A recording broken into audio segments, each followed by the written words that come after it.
Let's move on. Yep. Talk a little Browns here, guys. We're going to do that thanks to LinkedIn Talent Solutions. As a small business owner, work doesn't end when the clock hits 5. Your business is always on your mind, which means when it's time to hire, you need a partner that works just as hard as you do. And that's where LinkedIn Jobs comes in. When you clock out, LinkedIn clocks in. LinkedIn makes it easy to post your jobs for free, share it with your networks, and get qualified candidates all in one place. Here's how it works. Just post your job. LinkedIn's new feature can help you write job descriptions, then quickly get your job in front of the right people with deep candidate insights. And here's a pro tip. Add the hashtag hiring frame to your profile picture to double your reach to qualified candidates. No wonder 72% of small businesses say LinkedIn helps them find high-quality hires. Post your job for free at linkedin.com/LockedOnNFL. That is linkedin.com/LockedOnNFL to post your job for free. Terms and conditions apply.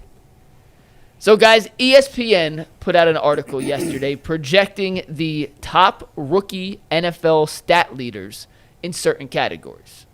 Passing and rushing were two of the 10 that had Browns players listed. So, for the sake of today, I'm going to give you what ESPN projected to be Shedeur Sanders, Dillon Gabriel, and Quinshon Judkins' stats for their rookie season. And you guys tell me if it's a fair projection and whether or not that would be considered a successful rookie year for each of the 3. Sound good to you? All right, let's go. Let's start with Shedeur Sanders. According to ESPN projections, Shedeur will start 4 games this year for the Browns, throw for 925 yards, and 4 touchdowns. Bull, if that is interceptions? How do you not give interceptions? Because ESPN didn't give interceptions. They just gave passing yards and touchdowns. Is this like a computer thing, or is this just like somebody guessing? This is Mike Clay's fantasy. Mike Clay is like their fantasy guy. Right, one of their fantasy. So it's a human element. Yeah. All right. Well, I mean, it's an educated guess. Sure, but it's not like one of those simulations where how can you simulate a guy who's never played in the league? You don't know. Plus, he doesn't know how. You don't know how many games he's going to play. It's not like he's projected to be the starter. Mike Clay wrote this just to clarify. He said, in Cleveland, Gabriel and Sanders are competing with Flacco and Pickett for the Week 1 starting job. Both rookies figure to get some 2025 run because of the uncertainty surrounding Flacco and Pickett, but no one truly knows how many games they'll play this year. I mean, I don't know what he's got. I mean, those are pretty decent numbers. I mean, it's only yards and touchdowns, so I don't know how much, it'd be a big difference if it was 4 touchdowns, 1 pick versus 4 touchdowns, 6 picks. But 1 touchdown a game, and what would that be, 230 yards? Yeah. 231 yards, whatever, per game. I mean, that'd be pretty good. He better start more than 4 games. Yeah, well, maybe Dillon Gabriel's going to start. He better start more than 4 games. I'm curious. I mean, everyone assumes Shedeur is going to be the starter over Gabriel after 3 practices. I think it's a huge assumption to make. I mean, I'm not making it. Yeah.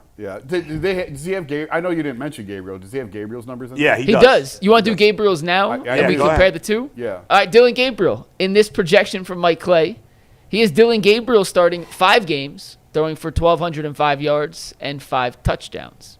So basically the same, a little higher on the yardage per game. But I'm looking more at the starts. So he's got Shedeur at 4 and Dillon at 5. So you're giving 8 starts to Flacco/Pickett.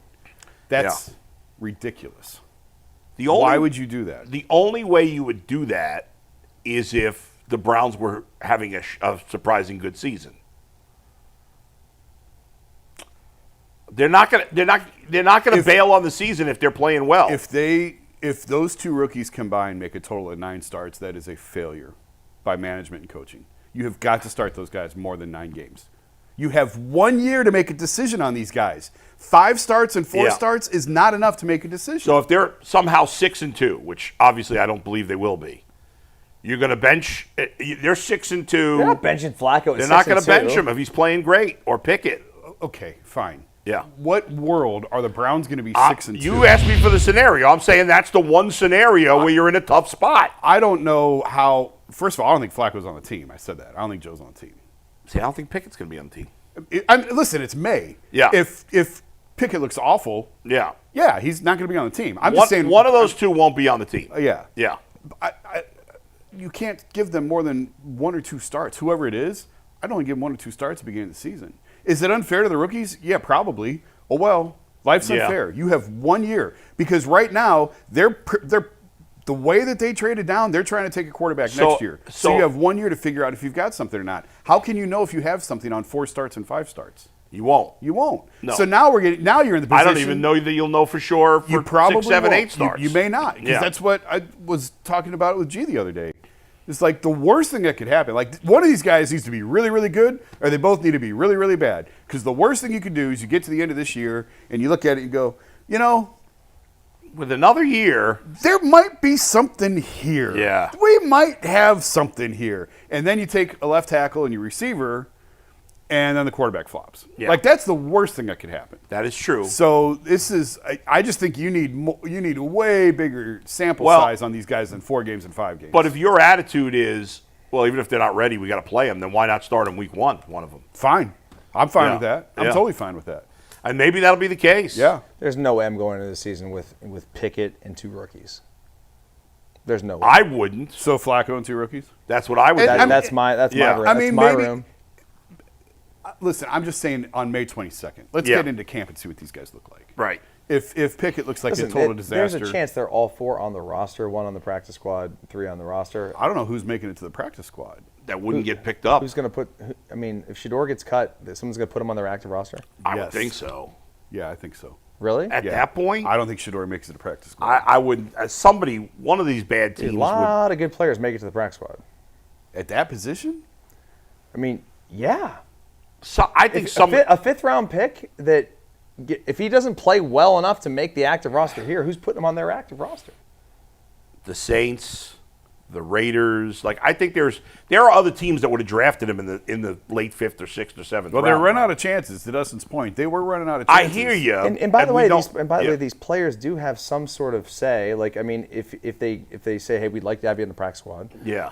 they can pay him more money to stay in the practice squad here. It may behoove him to be in a team where he already knows the system. Like who wants to leave a team and go to somewhere else, some other crappy team, try to learn the system there just because you're going to be on the active roster and be the 3rd quarterback? There's a lot of things in play here. I don't just assume All right. that, Maybe you're that 4 right. quarterbacks It might can't be be in possible. that room when the season gets underway.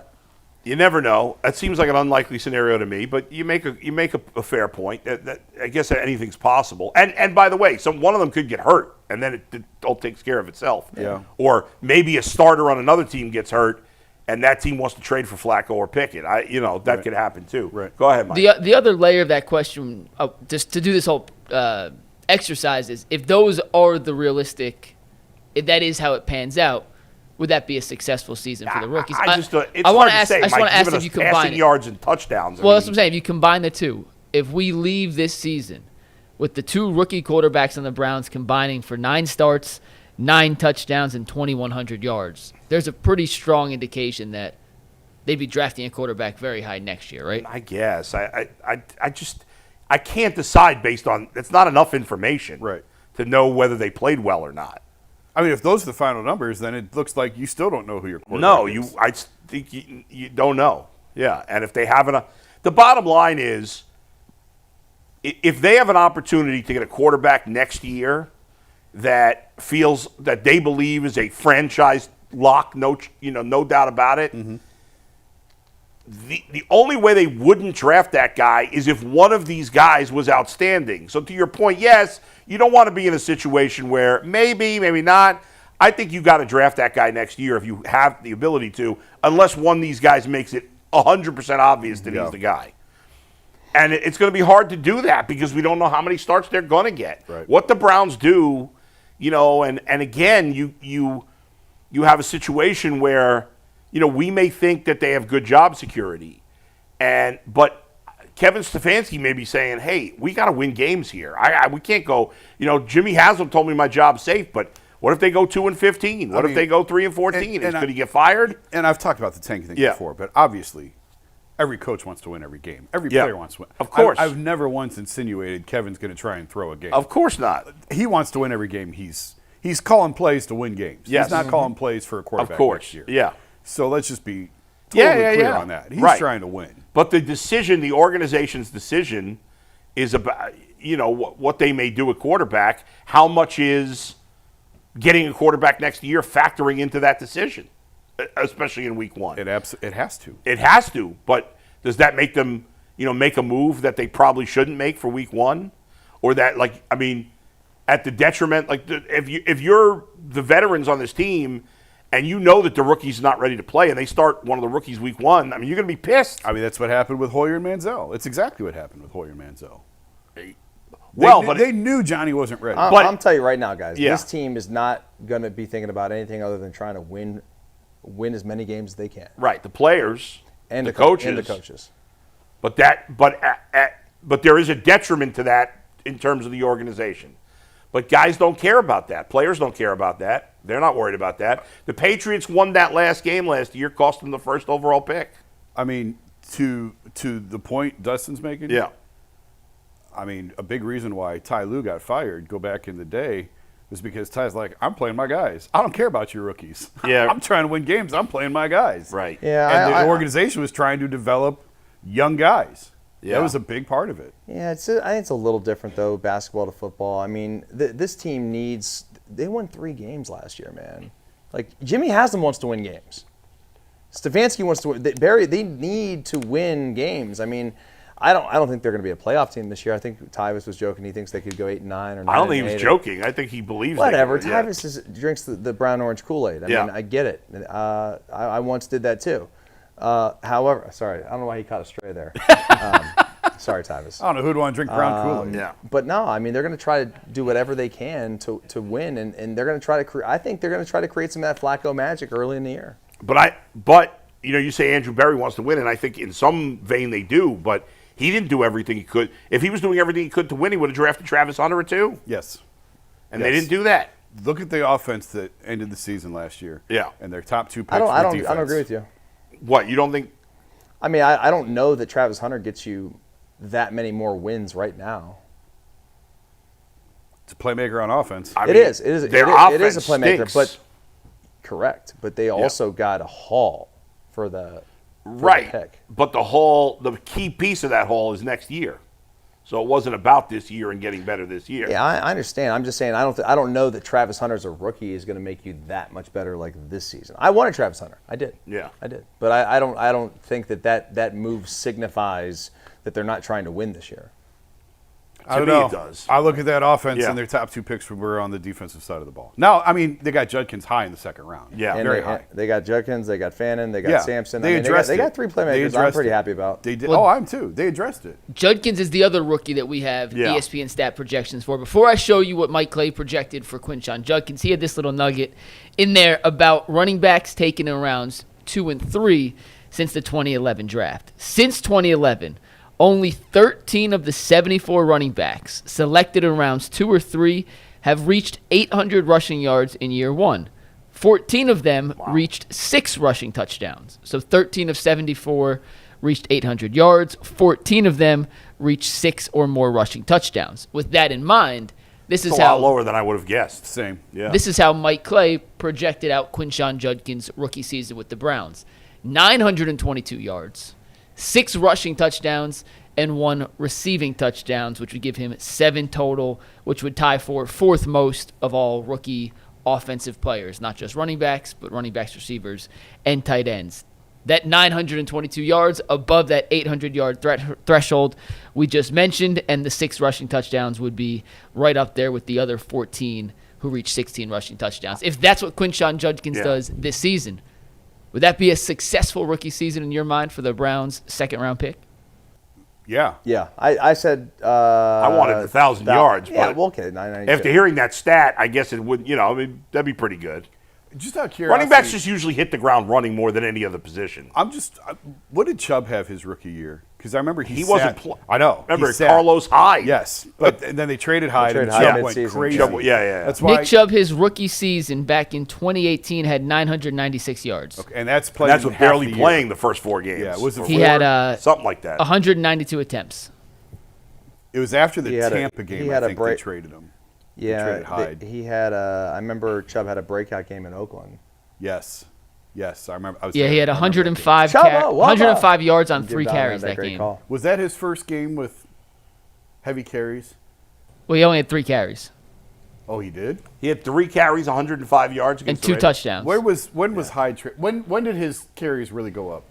Week 7, he had 18 against Tampa, 18 against Pittsburgh, 22 against Kansas City, 20 against Atlanta, so 28 Tampa was against his first game as Cincinnati. a So starter. it was 6 games where he didn't really. Correct. And so I guess it depends on the touches. Like, but Judkins doesn't have anybody in front of him now. I mean, Right. is Jerome Ford really going to so stop I him? mean, those numbers are fine. They're not blowing me away. Like, I want him to be a superstar. But he's splitting carries with, he's got Ford and Sampson back there as well. But I'm expecting him to be the main guy. I'm I not am expecting too. him to split carries. But you just heard Chubb, his rookie year, at 968 well, yards. but that's only because he barely played the first 6 weeks. I mean, how many carries did Chubb have the first 6 weeks, Mike?